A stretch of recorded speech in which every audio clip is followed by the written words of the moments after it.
这事儿啊，还没完，后面还有。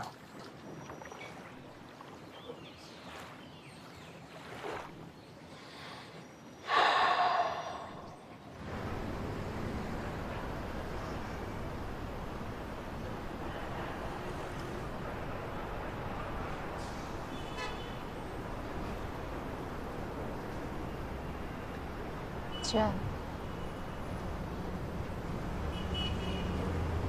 丁副主任死了，刚得到的消息。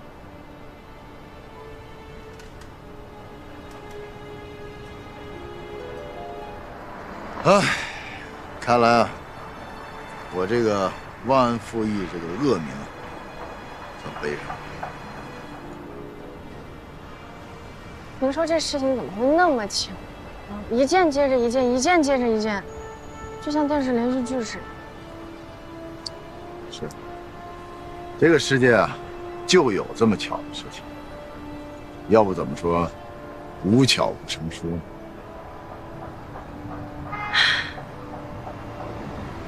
真的太郁闷了。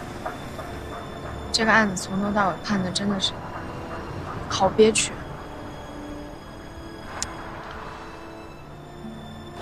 事情既然已经出现了，躲是躲不掉的，一定要正视它，面对它。轩，我觉得灵堂你还是别去了，反正有张副院长替大家一起去呢。我觉得你要是去的话，去还是要去的，当面跟人解释解释，看看误会啊到底在哪里。没做亏心事，怕什么？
你看那每一扇窗户，每一辆车，还有每个街灯，都在讲述他们自己的故事。可能这个世界上原本就没有绝对真实的故事。不管这个世界上有没有真实的故事，只要我们俩在一起，那就是最真实的故事。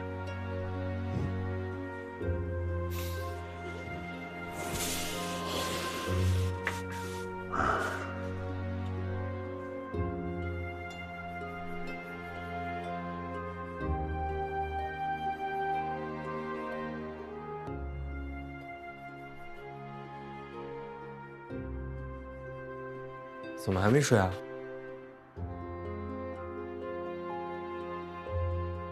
睡不着。是不是心里老想着明天开庭，被害者和被告人的事儿？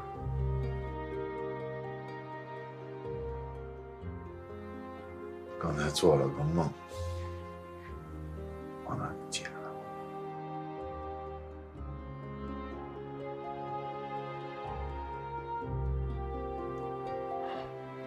早点睡吧。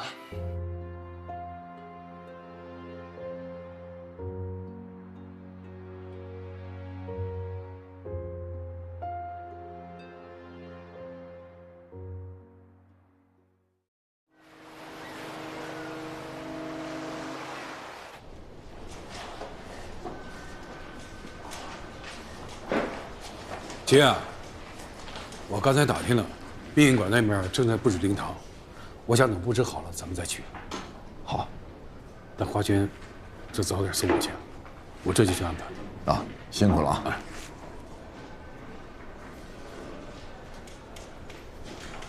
丁儿，你死得太冤了！哎呀，老丁啊！一定要坚持下去！哎呦，你死得太冤了！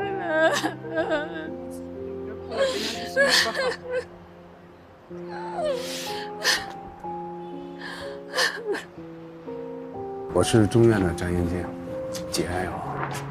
谢谢你。一定要注意身体。江大姐，对不起啊，不知道事情能发展成这样，你一定要注意身体啊。你行。对不起，我也是中院的，我叫齐航。齐航，大姐，还我命来还我命来！大姐，老弟能离开，老弟都是你逼死的。大姐，你是我大姐，你给我注意点，混蛋！干什么？干什么？人都给死了，你动手了！我知道，别动手！别动手！马上给我滚！滚！好，走！别动手！松手！快走！我打算去坐牢！我要打死你！快走吧你！听我跟他解释什么？你知道但是我得解释。你别犟了，赶快走！坐牢！我告诉你，我要打死你！我留下来跟他们解释好不好？你赶快走！走！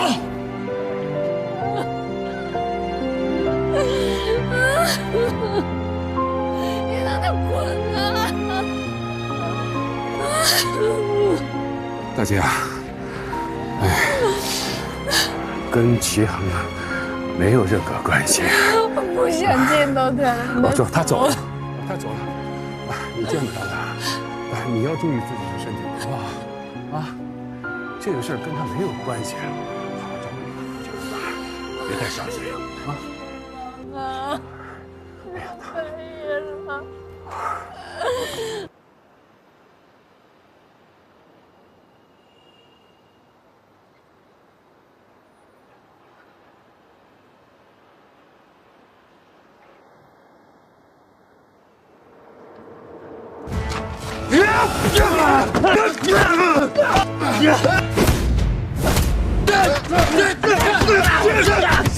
哎，干嘛呢你们？哎，你们怎么打人啊你们？别打了，再打我报警了！我报警了！走！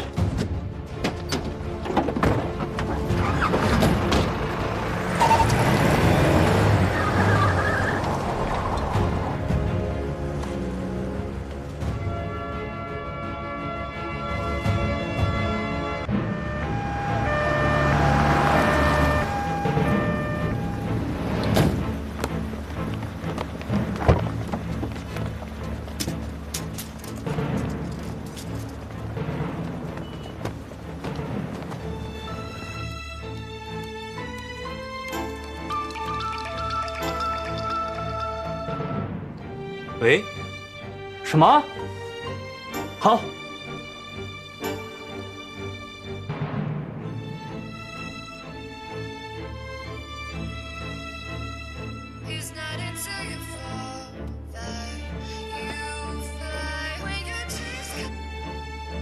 喂，顾伦，喂，马姐，出事了。你等着我。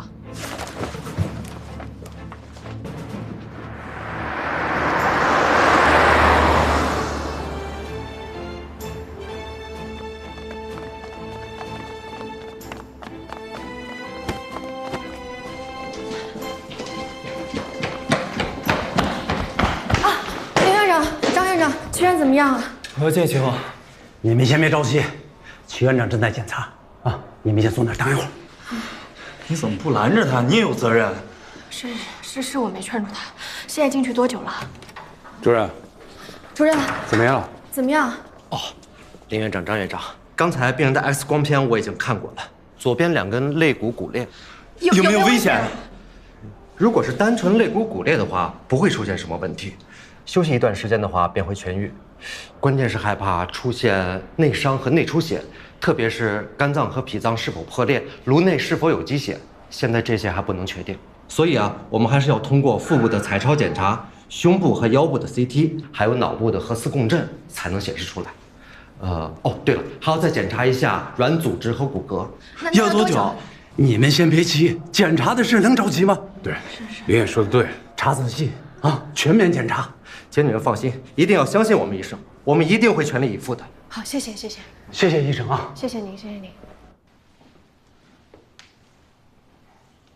堂堂一个省城中院的副院长，让一群不明身份的人给黑打了，这简直就是滑天下之大稽呀！事情一出来，林峰同志他们就派人去调查了。好，一查到底，尽快破案。是。哎，等等，你看我这张嘴，这要让别人听到，又会说我用行政手段干涉独立办案了。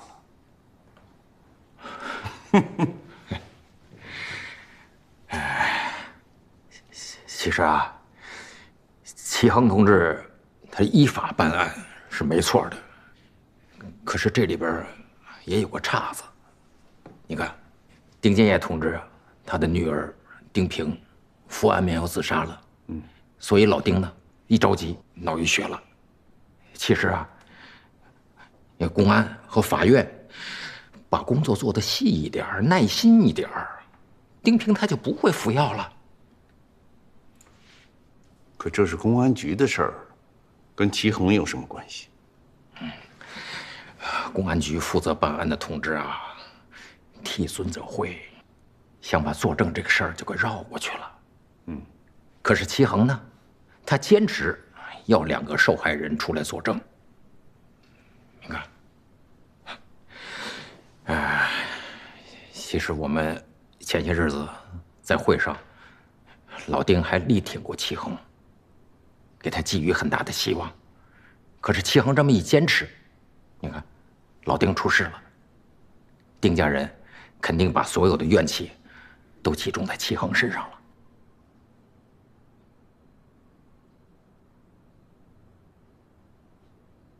过2天，咱们抽空去医院看看齐恒同志。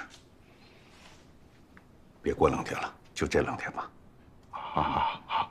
要搞依法治国，像齐恒这样的同志不能少。好。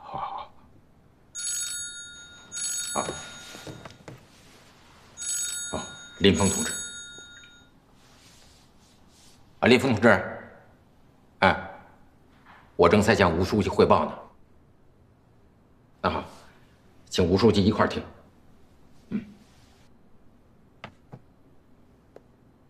你说吧。好，我先简单的跟你们汇报一下我们第一时间赶到了现场，找到了唯一的一个目击证人，就是这个停车场的看车人。据看车人说呀，这几个行凶者是在祈愿到达停车场前几分钟进去的。后来我们又调取了监控录像，这几个行凶者是乘坐的一辆面包车逃逸现场的，而且车牌做了遮挡。后来我们又对丁家进行了一些了解和询问，他们当时只是发了一些牢骚，跟打人者没什么关系。但是根据他们所提供的情况，我们发现了一条重要的线索。什么线索就是丁平在服药前和丁主任在中风以前，同时都接到了陌生人的电话，而丁主任是在接到了陌生人电话以后立即中风的。顺着这条线索查下去，一定要查个水落石出。请领导放心，这件事情我一定会办好。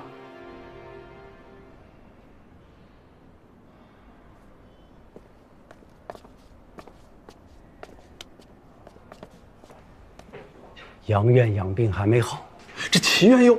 爷，你一个人抓走，担子都落在你一个人身上，好好照顾自己的身体。要我说，这就是报复，赤裸裸的报复。你先消气儿，齐院会好起来的。你们瞎吵吵什么？啊？忘了自己是法官了？这脑子里时刻得有法律意识。在事情没有调查清楚之前，谁也不许往下结论。爷，我觉得马克松说的对，肯定是有人故意要这样。别这么说，要相信公安，人家正在连夜工作呢。小冉，你过来一下。没有。交给你项任务，你和法警支队派人24小时在医院值守，寸步不离。齐院要是在医院有任何意外，我拿你试问。是。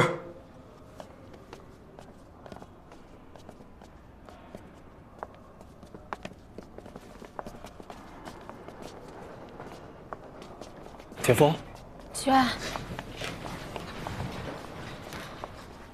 铁峰，齐院，齐院。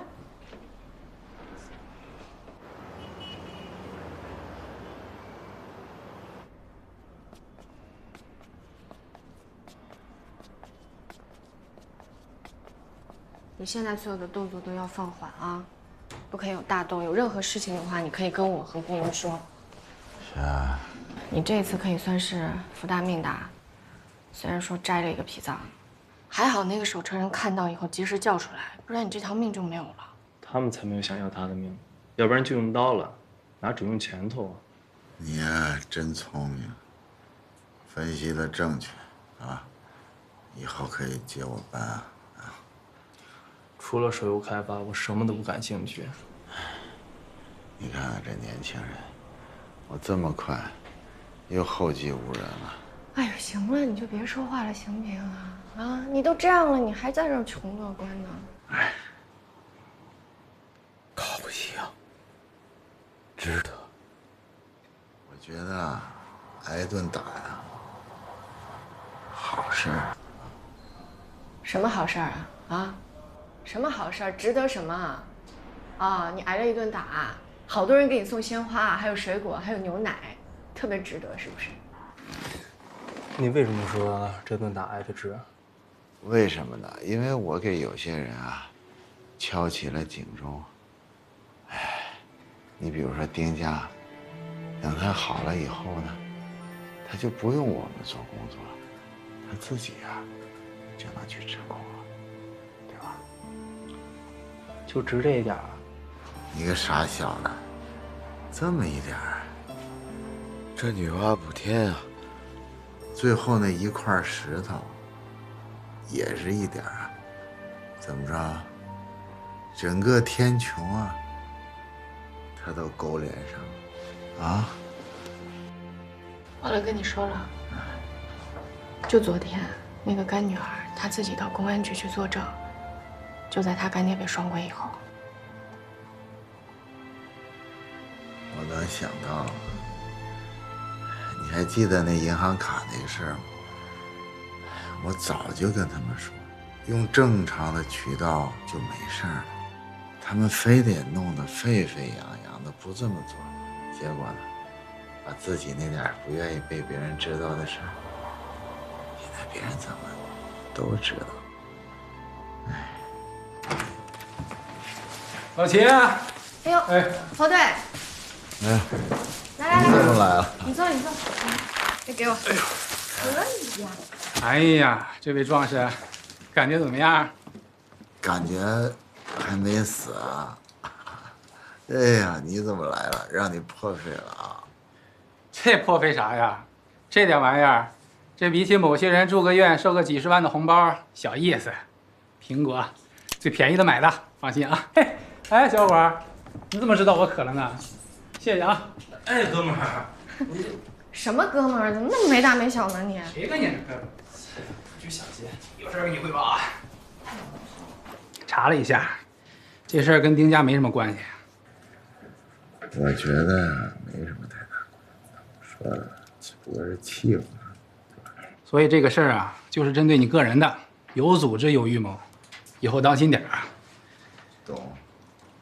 懂。这人算不如天算啊！啊，只断了2根肋骨。怪我们，什么都提前想到了，就是没有想到那个手车人。哎，这算不算是百密而一疏呢？哦，对了，公安局的向科长说，局里从通讯部门那里把那2次电话录音给调出来了。调呗，他们永远找不到那2张电话卡，也永远找不到这2个打电话的人。是的，早就安排他们去东莞了。公安即使查遍所有的监控录像，也找不到那2个录过音的人。我是在想啊，我们是不是不该用同一伙人来办这事儿？是我考虑不周。不，各有利弊吧。啊，各有利弊。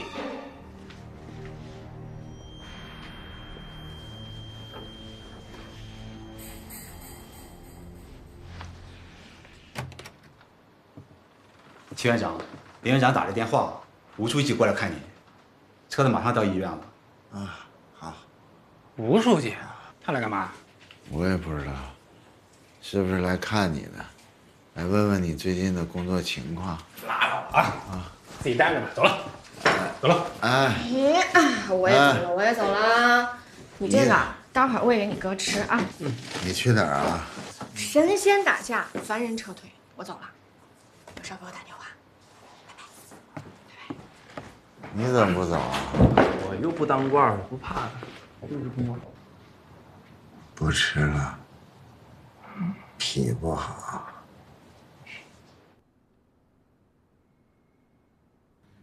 好，我知道了。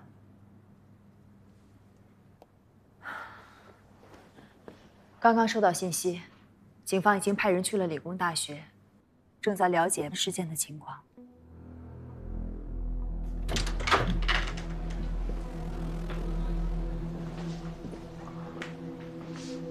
警察同志，你们找我？您好，您是梁爱国教授？对，我是梁爱国。我们是市公安局的，想找您了解一下1023打砸法院的具体情况。不过罗总放心，我不管是见梁教授还是黄记者，都做了乔装，就算现在在街上遇见，他们应该也认不出来我。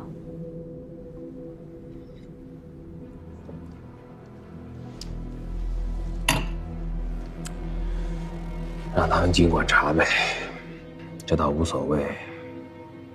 我担心的不是这件事情。你看看啊，那天闹得挺厉害的，砸车的时候啊，为什么不戴个帽子遮一遮呀？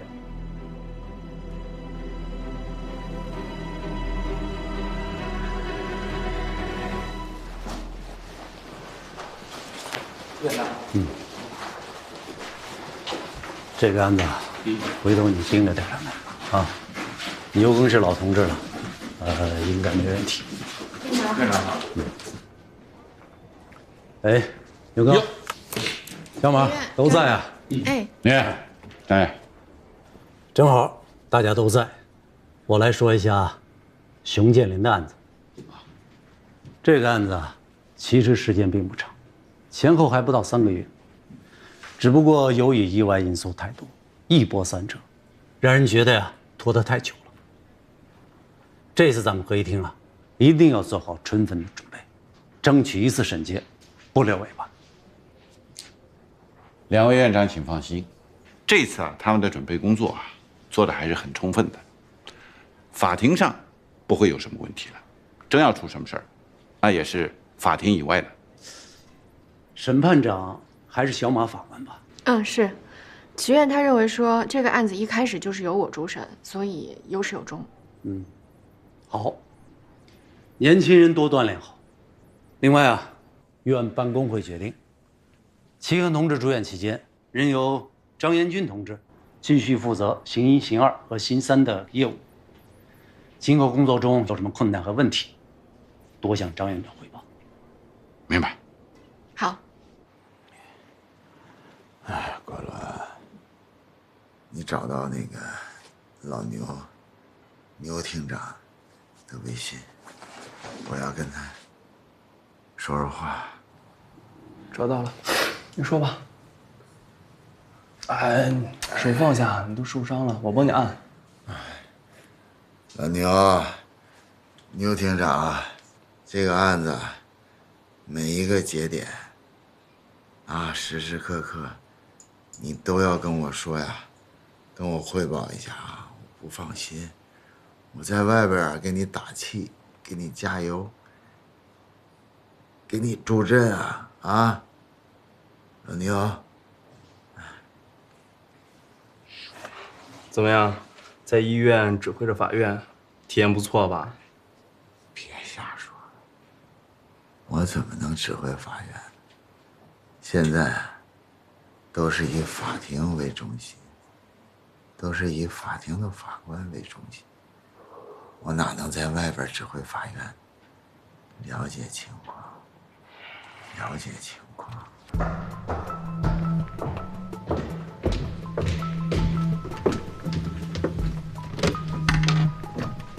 全体坐下。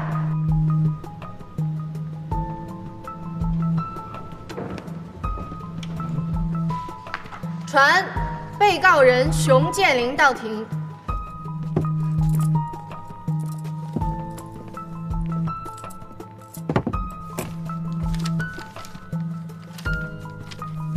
不同的条件是会得出不同的结果的。我们受公安机关的委托，对熊建林的力量进行了测试。他身高170厘米，臂展170厘米。我们先用专业的击打测力器对他的右臂进行了测试，数值显示为45公斤，这就证明他不是一个体力劳动的工作者，而且也不经常参加体育锻炼。他的左臂数值更低，只有40公斤。现在请公诉方讯问证人。好的，审判长。证人，你在侦查机关的916专案组担任什么职务？我担任的是专案组的组长。好，侦查卷第3卷第9页记载，你们的小组对被告人实施犯罪时的右臂力量做了专门模拟测验，是这样吗？是的，并且我们还聘请了蕲州体育学院运动生理学系的2位专家教授进行了现场指导。刚才作证的米教授就是指导之一。请把模拟测验的内容告诉法庭。好的，我们这次测验呢是有专门针对性的，是专门针对被告人在实施犯罪的时候右手持棍的捅刺力度进行的测试。实验的对象和材料都是根据案发现场的真实数据还原的。那么经过测试，达成案件伤害性质需要什么样的力量？也就是说，被告人的捅刺力度有多大？我们的测试结果是这样的：测试者如果用中等力度的话，那么大约14-15次就可以造成很严重的伤害。如果是用尽全力的话，大约相当于45公斤左右的力量进行捅刺，那么大约5-6次就可以造成与本案相符的伤害程度。如果是瞬间爆发，用尽全力的话，那么只需要1次就可以。请证人就被害人受伤害情况回答我的提问。腹腔部位在什么情况下会发生撕裂？受到钝器或者锐器在很大的外力下猛烈作用时。如果是正常的生活，会有这种深度的撕裂伤和戳击伤吗？那这就有点天方夜谭了。反正就我工作23年的经验范围内，从来没有碰到这种事。那么，在被害人曲小燕的尸检过程中，证人也在现场吧？是的，作为公安局法医鉴定中心聘请的专业顾问，我有时也应邀参加与性侵案相关的法医工作。那请证人描述一下受害人曲小燕被侵害后身体部位的损害情况。这个我想在鉴定报告里都有详细的记载吧？是的，但还是请你再向法庭介绍一次。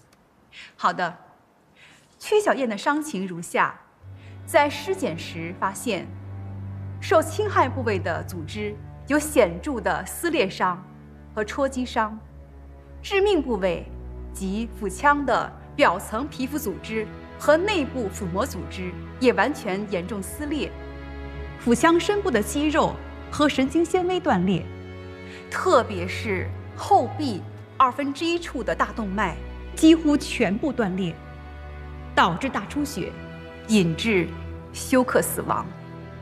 也就是说，使用这根树枝捅刺的人使出了全身的力气。我不知道还有什么力气能比这样的破坏后果还大。公诉人询问完了，审判长。好，准许辩护人向被告人进行发问。好的。被告人，你在9月16日晚上想要攻击的对象究竟是谁？是王春兰，不是曲小燕。既然那晚上你想要攻击的是王春兰，你是非常仇恨王春兰吗？想要置王春兰于死地吗？没有，我不仇恨王春兰，也不想置她于死地，因为我觉得，怎么说，就是她在我心中就像是女神，我只是想和她就是发生性关系。另一个问题，你为什么要在那晚对被害人曲小燕实施伤害？因为她那天突然踢疼了我，疼得我连气都喘不过来。就反正就是一下懵了吧。我现在就可能就是想当时要报复她，就那么对她了。你是不是早就想伤害被害人曲小燕？没有，从来没有过，因为我都不认识她。那是一时激怒才报复的。对，是这样的。反对，辩护人这是启发式提问。反对有效。辩护人，请你注意一下你的讯问方式。好的，审判长。最后一个问题，你就不知道使用那根树棍会把被害人捅死吗？不知道，如果我要知道的话，我肯定不会那么做。我觉得我当时以为就那么做了，他最多就是流点血。这样。审判长，辩护人问完了。好。作为一名法律援助律师，我的职责就是保护被告人在法庭内外的一切合法权益不受侵害，依法对被告人的行为进行辩护。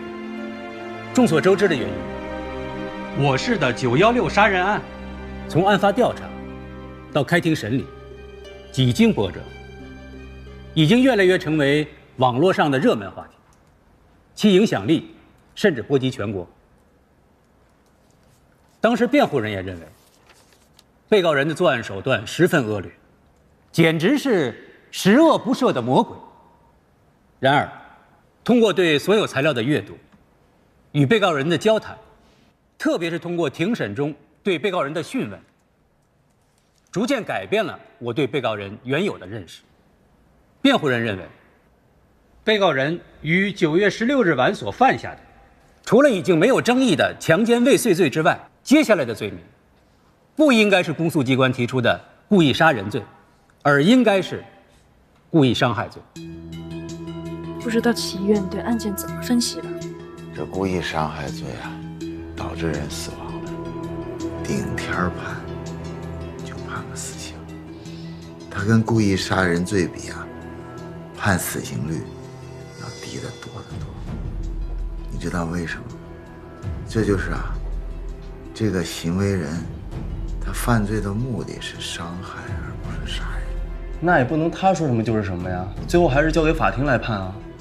我跟你说，也不是说法庭说了算，是这个事情本身啊，他已经做出了结论。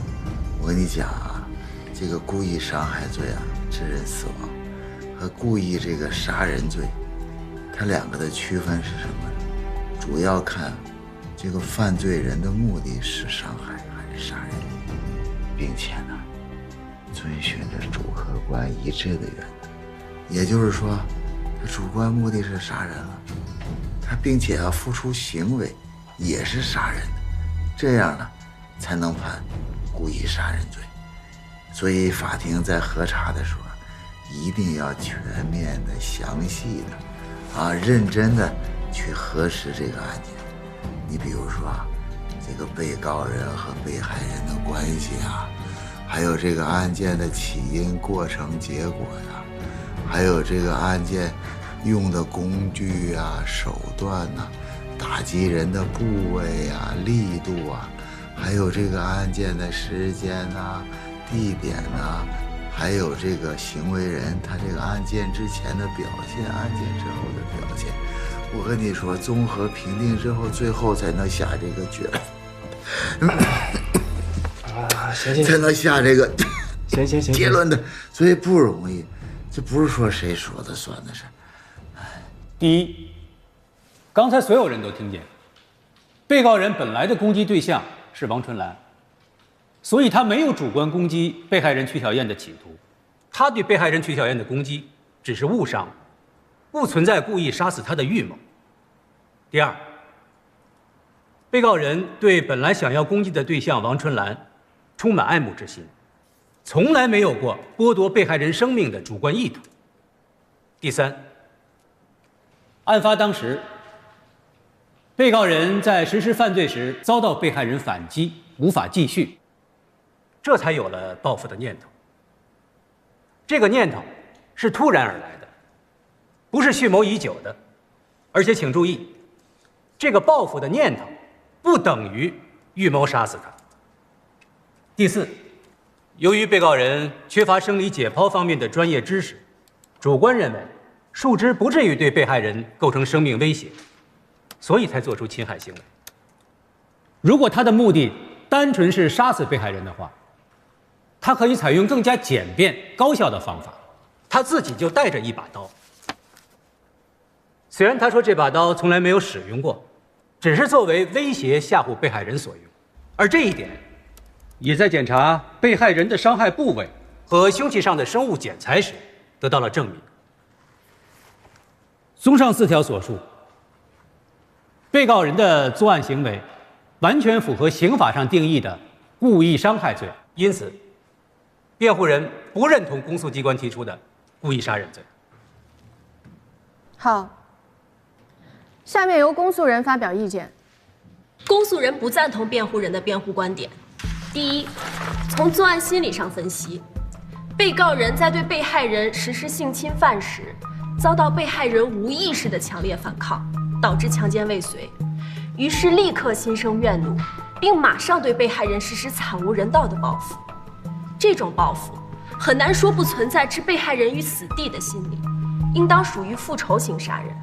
第二，专家出庭证明，被害人身体损伤的程度令人发指，不可能是一次捅刺造成的。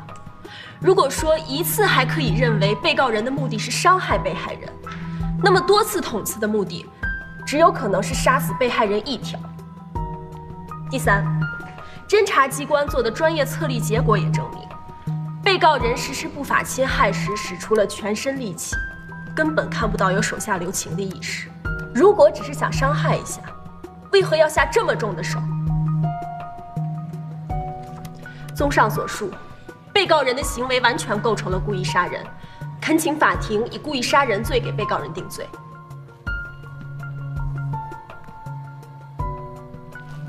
辩护人，你还有没有新的意见要发表？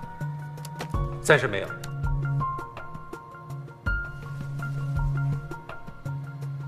可以。他们好像的成绩都没发布。被告人，你对第4名控诉人的控诉书有没有什么异议？没有异议。公诉方有需要向被告人补充的讯问吗？暂时没有。辩护人有没有补充？暂时没有。现在恢复法庭调查。好。被告人，本庭现在依职权对你进行讯问，你要如实回答，明白吗？审判长，请您问吧，我一定积极配合，如实的回答您的每一道问题。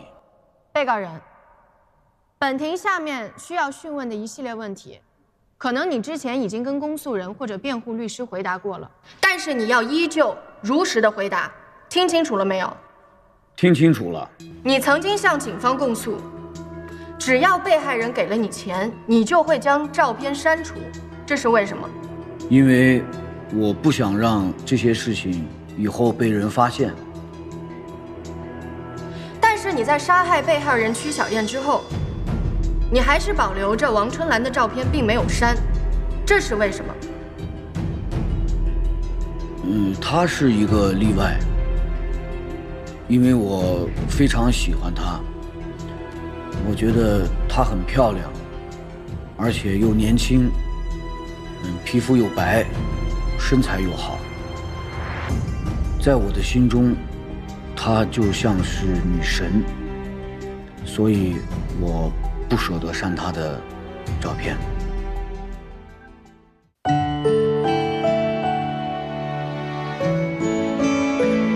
我听见回声，来自山谷和心间，以寂寞的镰刀，收割空旷的灵魂，抚几段的诱饵，捕获缥缈的唯美。我相信自己，生如璀璨的夏日之花，不凋不败，摇曳如花。一路走来，一路盛开。